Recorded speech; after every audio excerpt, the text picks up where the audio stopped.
Before the video starts, I just want to let you know I've made the best fights in Dragon Ball Z, best fights in Dragon Ball GT, best fights in Dragon Ball Super, and I even did best fights of Marvel Cinematic Universe. So if you want more videos like this, check out those old videos and request some different shows you want me to do, like either best Naruto fights, best Bleach fights, whatever you want to say. Please list that in the comment section down below. Now hit that intro. The beat go off. Feel like I'm Goku.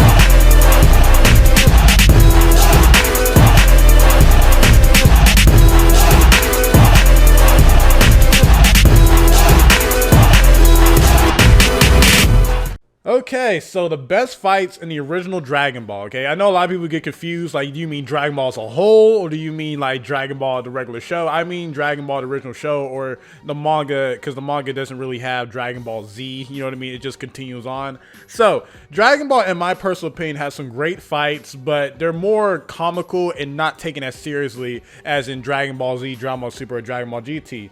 And a lot of these fights have Goku. no like spoilers, by the way. So if you don't like Goku, you think it's too much Gokus, one of these rankings is not gonna have Goku. Okay, I'm sorry. Like only one. So I didn't even notice it until I actually looked at it. So here we go, man. For number 10, I have Goku versus Battle Jacket from Path to Power.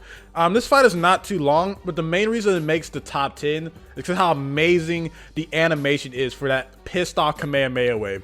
Because when Ader dies, or Android 8, Goku has this moment of just like, because again, the Path of Power is a retelling of the original first couple arcs in Dragon Ball. I'm just like, is Goku about to turn Super Saiyan? Because for one, Goku is already in his GT outfit, so he's just like, what's happening here? But it's like he summons Uzaru power, and he gets so pissed off. And this is like one of the best Kamehameha waves ever animated, at least in my opinion. So yeah, definitely had to be on here, even though the fight is pretty short. Next up is Yamcha versus Tien. This is one of the better Yamcha fights in the entire original Dragon Ball. Honestly, one of his better fights in the entire franchise. Is like when he's a serious threat. I think this is one of the few times that Yamcha is generally stronger than Krillin, and he takes on Tien. And Tien is like the big bad of this arc, because it's like the Tien saga. And they actually seem like they're pretty on par with one another. Like Yamcha's using a lot of Wolf Fang fist techniques, and there's a lot of good imagery of them fighting and different camera work and different motions. And Tien is just showing off he just talking crap. It contradicts later on with Dragon Ball Super when it says Tien doesn't like to talk crap to get his nature. Now, when he was a true villain, this man was talking major smack.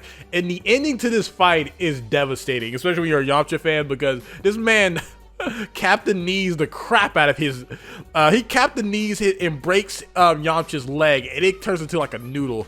Again, this is one of Yamcha's biggest L's, but before that, man, he looked like a big threat, and Yamcha was actually contending with Tien for a while. It is one of the better fights in Dragon Ball. Next is Goku versus Mercenary Tao, or Tao Pai Pai, round 2. Round 1 was very short. It was just pretty much Goku losing so he can, climb up the Corn Tower, drink that, I forgot the drink. the divine energy drink, you know what I'm talking about. It awakens his power. And the main reason I remember this fight, because I remember at the end of the Bardock special, they showed like a little OVA of like Goku growing up and becoming who he was in the Saiyan saga, and just the way he beats down Tao is incredible, man. He does like this after image technique, punching him in the face, doing karate chop combos, and Tao even tries to do a sneak attack by throwing a bomb at him, and Goku just kicks it right back at him, and Tao loses. It is a great fight showing Goku's like technique and how much he's grown. And just seeing a guy like Tao get completely destroyed because he killed like a dad before the fight even began. He's just a crappy human being. And it was good seeing Goku get his revenge, because he got beaten pretty bad in that first round. Speaking of a revenge tale, let's talk about Goku versus Tambourine. Now, that round 2, because round 1, Goku was just pissed off, and he was still weakened from fighting Tien. And when Krillin died, this is the first time Krillin died. It's weird in Dragon Ball, you can say that. And Goku comes in after he's recovered, he's fully in there, and he beats the crap out of oh my god, Tambourine, man. Like he got his ass whooped in this fight, man. When Goku comes in with that elbow, like, I think that's the best part about this fight, because a lot of Dragon Ball fights before like the last tournament in Dragon Ball, they kind of have moments where it's kind of slow, but they have these big scenes. And when Goku comes in with that elbow across the face, that was incredible. And the way he just beating him down left and right, and he finally comes in and finishes him off the Kamehameha wave. It's so satisfying, man. It's a satisfying beatdown for Goku revenging his friend Krillin. It was a big, impactful fight because it's the first time Krillin actually died, and you know, you just like, wow, like Goku's best friend just got murdered, like when he was like had his guard down. So it was an epic beatdown, one of Goku's best beatdowns as a kid, and it has to be on here. Next up is Goku versus Krillin. This is the most like equal fight they ever been on, and it was just a very competitive fight with great martial arts skills, great animations, and it was like it had a great setting too. It was like an evening showing, and again, it actually showed that Krillin could have taken out Goku before he fought Tien. And it showed how much of like their friendship mattered, and how even though they're best friends, they can still fight each other as rivals and equals. And I had to say it's one of the better fights in the entire show, showing Goku, like, even though like he has his advantages because he's slightly stronger, Krillin attempts, like, you know, to use his tail against him, and then Goku shows that he's evolved past that. And it's just a great fight as a nutshell, showing that Krillin can be a threat towards Goku and how much of a rivalry they are. I think it's the peak that they ever stay as rivals, because after this, Goku completely surpasses Krillin as a nutshell. But I think it's a big fight for Krillin and Goku as rivals and friends. Next up is Goku versus King Piccolo round 2. Now this is like the big apex, one of the big apex fights of Dragon Ball, but rewatching it, the animation and artwork is not the greatest. The payoff, the ending payoff, is one of the best payoffs in Dragon Ball history, but a lot of it, I looked at the anime, it's a lot of reused animation, reused cuts. But the main reason why I have it this high is like the impact of the fight. Seeing how Goku uses his power pole and different tactics once he gets his leg injured and gets different parts of his body injured, and just how much it means for Goku to revenge Master Roshi, Krillin, all these people, and even save Tien from Drum. It was a big fight, and I would say, like, even though the animation, different cuts are kind of lackluster, I would say the finishing payoff where Goku does the one-handed Kamehameha wave and does like his penetrate attack against King Piccolo, and that finish off, and pretty much saying King Piccolo, like, I'm going to have a son that's going to come back for you. I think that's way more impactful than a lot of fights I have under it, but the fights I have over it is mostly because they have impact and they have better animation choreography than Goku versus King Piccolo. Because it's surprising when I rewatch the fight, like, oh, this is a great fight, but it's like, it's not as good as a lot of fights I have above it. So that's the main reason why.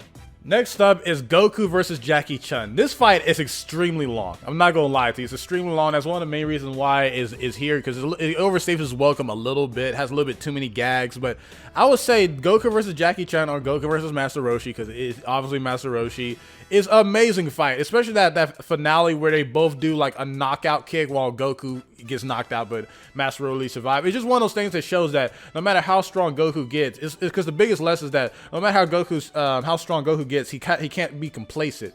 Like, it's always going to be someone stronger than him, and this is one of the main reasons why Goku's always on this whole I gotta keep pushing my limits, because Master Roshi taught him this through Jackie Chun.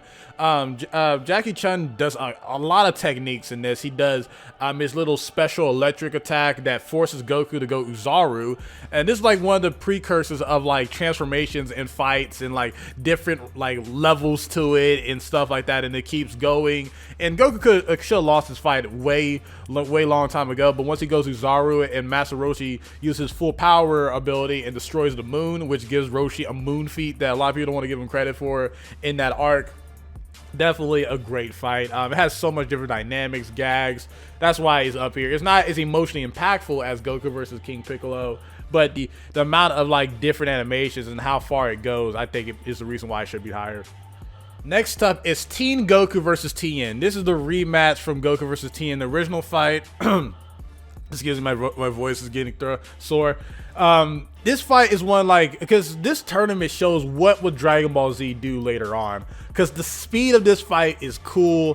The choreography is the best it's ever been since the original pre-time skip of Dragon Ball, and just seeing Goku and Tien go all out, and just the artwork is incredible in this fight.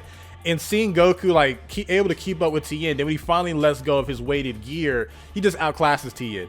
Uses his solar flare against him. It's just a great fight. The animation, everything about it is not as impactful as like King Piccolo or all that stuff, but the animation, just the rematch of big rivals like Goku versus Tien, because they was big rivals before Piccolo shows up.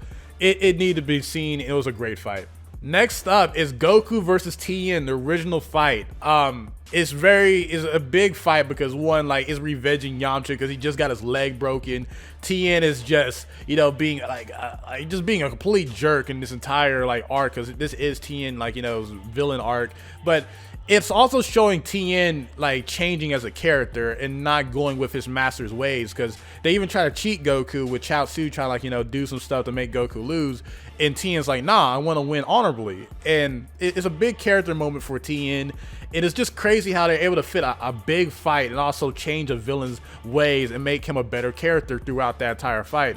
And Goku overcomes some incredible odds, like with Chaozu trying to mess with him, and Tien unleashing the Tri-Beam, or Kikoho in the Japanese, and Goku was able to survive and pretty much beat Tien, but he lost because a random truck hit him before they hit the ground. I don't know how they saw it, but that's how they counted it. It's just a way for Goku to lose, because, you know, you needed Goku to keep having that ambition to keep getting stronger. And this is a big fight, man. Like, it has so much different aspects. You have Goku copying Tien's abilities with the multi-arm technique, and Goku's doing the exact same thing. Again, still having that original Dragon Ball humor and charm, but having some great animation with, like, Tien doing, like, that multi-hitting technique on that Neji crap before Neji was a thing. And this is a big fight, man. Like, Goku should have won, but Tien gets the big W. But later on, as you've seen before, Goku gets the revenge. He completely humiliates Tien. So, yeah, it deserves number 2. And number 1, you had to see this coming. You had to. Teen Goku versus Piccolo Jr. Now, this is what I'm talking about. I would honestly say, like, no cap, if you don't know what cap is, no lie, that this is the best fight in Dragon Ball history. I will say it here. If you haven't seen Dragon Ball and you just want to, like, skip around, see this fight, okay? Like, again, I'm not saying you should skip Dragon Ball, because Dragon Ball is one of the best ever made, but this fight right here is the precursor to anything that leads up to Dragon Ball Z, Dragon Ball GT, and Dragon Ball Super. It has the first big energy beam clash that actually is like a big clash. It's a struggle, and that's just like, you know, a clash, and the Kamehameha waves are over. It has a big giant transformation that Goku has to overcome. This is the precursor to Super Saiyan 4 Goku versus Go to Uzaru, or Goku versus Vegeta, when Vegeta goes Uzaru. The fight choreography is insane. You feel every single punch. Goku and Piccolo are distinct rivals here. Like, there's no just one is just extremely better. Like, yeah, Goku might have like a slight edge or so, but Piccolo is right on his tail. The scenes, the dynamic, the actual like artwork are consistent and amazing, bro. Like, Goku's using different techniques. The feet Kamehameha wave is in this crap, man. And the finale to this is incredible, because for one, the meteor combination is one of the best attacks it ever put in like a Goku fight, and it's one of the best attacks in like Dragon Ball games, period. Like, I love seeing it in Tenkaichi 3 and Raging Blast 2, and you think it's over, but Piccolo comes in, shoots Goku right in the heart, or at least close to the heart. Like, it misses his vital organs, as it's been mean before. It looks like Goku has no chance, like, because Piccolo freaking beats the crap out of him, breaks his knees. It's like the most Goku's been brutalized in a long time, and look like he has no way to win. And Piccolo's about to end it all, because he already did, like, you know, the self-destruction attack by like, you know, messing up the tournament and everything like that, and Goku beats the crap out of a meter combination and stuff. But Goku comes in and wins it all with a headbutt. It's insane, bro. This is the best fight in Dragon Ball history. Better than Dragon Ball Z fights, better than Dragon Ball GT, Dragon Ball Super, at least in my opinion. Thank you guys for watching the video, man. If you want to see my other viewpoints on Dragon Ball Z, Dragon Ball GT, Dragon Ball Super, or even MC, or you want to give more suggestions, like I said in the intro, please put it in the comment section down below. Please like the video. It helps out the YouTube channel a lot. Don't know when this video is coming out, because I am like supporting a lot of different things right now. So when this video comes out, again, please support and share. And again, I'm going to keep making content for you guys. So yeah, SonTj, peace. Love you all.